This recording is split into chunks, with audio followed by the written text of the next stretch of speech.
Our Casita camper has the bathroom window in it, and although the window is frosted, I don't feel comfortable with the light on in the bathroom when it's dark outside. So I decided to make a curtain for the window. To hang my bathroom window curtain, I ordered these curtain rod brackets, and they stick on the wall, and they have this little clip here to hold things in place.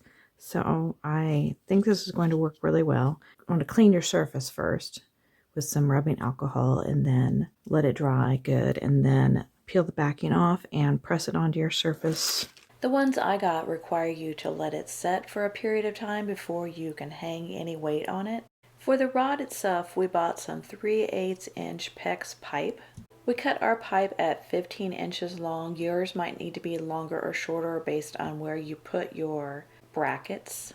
And then we got some 1/2 inch leg tips. These are little tips that would go on the legs of your chairs to protect your flooring from scratches. So we got some of those, and they fit on there just perfectly. So I'm going to take and get all of the writing off of here, and then I will put this in my camper and measure for my curtain. Now I'm going to work on taking the letters off of my pipe. I don't want that on there, so I've got some fingernail polish remover, and I've got a rag here.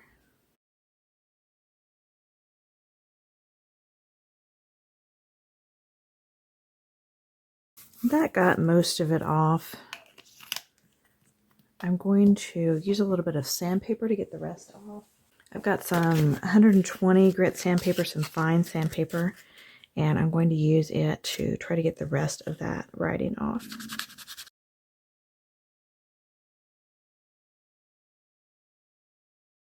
Okay, so now I'm going to take my end pieces here and go ahead and slide those on.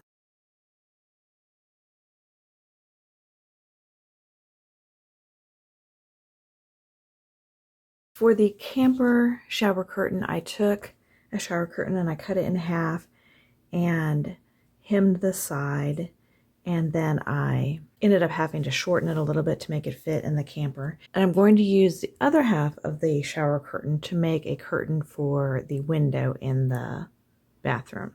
I'm going to make a tabbed back lined curtain. I want it to be 13 inches wide and 24 inches long. So I added 3 inches to the width and 5 inches to the length, and I've cut it, my piece of shower curtain, to be 16, 13 plus 3 by 29, 24 plus 5.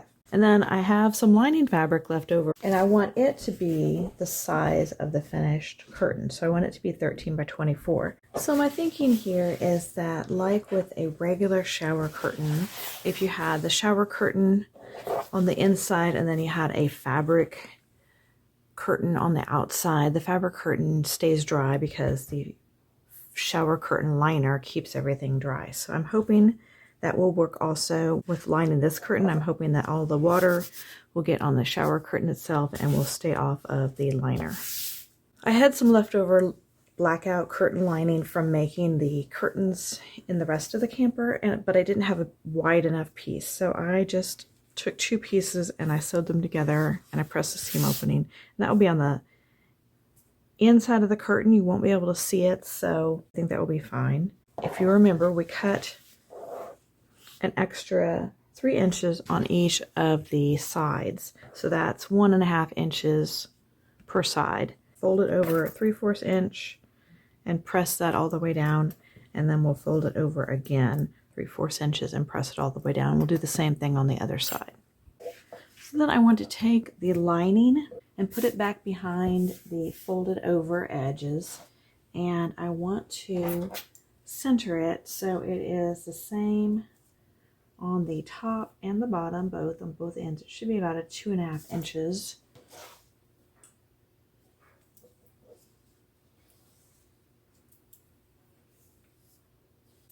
Then I'm going to pin this together.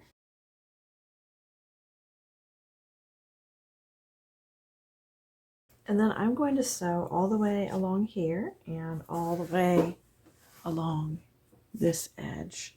And I'll sew closer to this edge to make sure everything gets held in good. Okay, so I have that stitching done. And now I'm going to do the same type of thing for the bottom, where I'm going to fold it up to 1 1/4 inches. Basically, I'll fold it up to the edge of the lining, and then I will fold it again and press it like that. And I'm going to do that on both ends.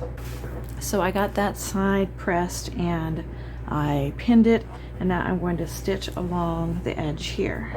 Okay, so I stitched the bottom seam there, and now I just have the top. So I went ahead and I pressed it over 2 times.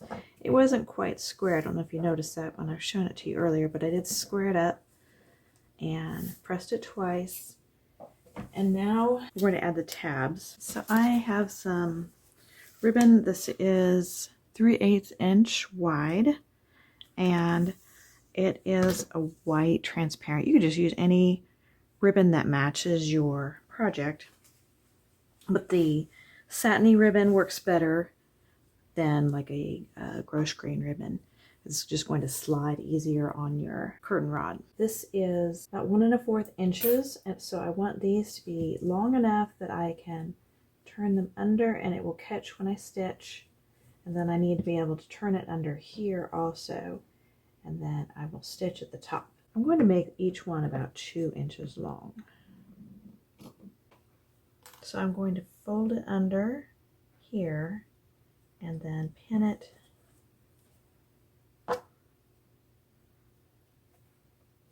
here. And I'm not going to worry about folding that other piece under yet because I'm going to do this seam first.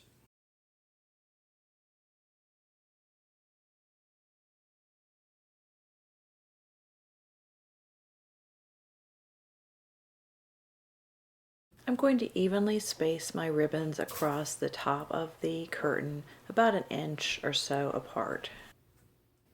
Okay, now I'm going to stitch along this edge here. Oops. Making sure I get the edges of the ribbon stitched down under. That is stitched along there. So now I'm going to fold the other end of the ribbon under so that it's folded over edge just right up with the folded over edge of the curtain. But I want it to have a little bit of a gap here so that the curtain rod can go through.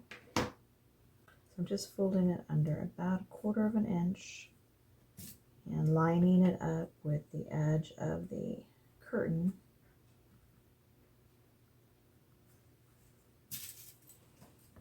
Okay, so now I'm going to stitch all along here just like I did on this edge.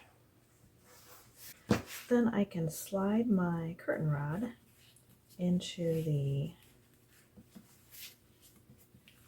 ribbons here.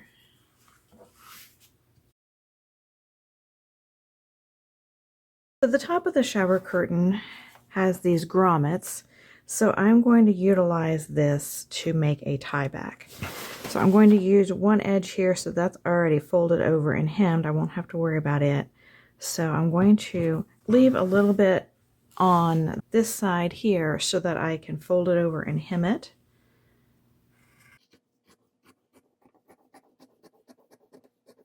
And then I'm going to leave a little bit here on this side so I can fold it over twice and hem it. So now I will go and fold this over and then over again and press it. I just stitched up this side, and I stitched up the end first after folding it over twice, and then I stitched up the long side, and now I can use that as a tie back. I added a command hook to hook the tie back on with,